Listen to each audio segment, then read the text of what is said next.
mabag grade natin siya. Not just one, but 2 bags ang laging dala ni Maring Yulin Castro. Ito yung bag mo? Parang maliit. Maliit po. Ito po talaga yung bag ko. Maliit to kasi hindi kasi yung mga pagkain ko dito. Ang maliit na bag para sa kanyang beauty essentials. Ang laman nito, suklay na tag 10 piso.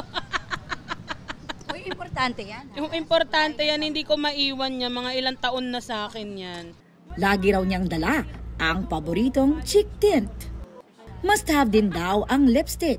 Siyempre kailangan ko lagi kasi nga, Social. lagi akong kumakain so lagi may retouch. Teka Yulin, bakit may hotel keycard ka pa? Nag-check-in ako. Bakit ka? Sabihin ko sino yung kasama ko.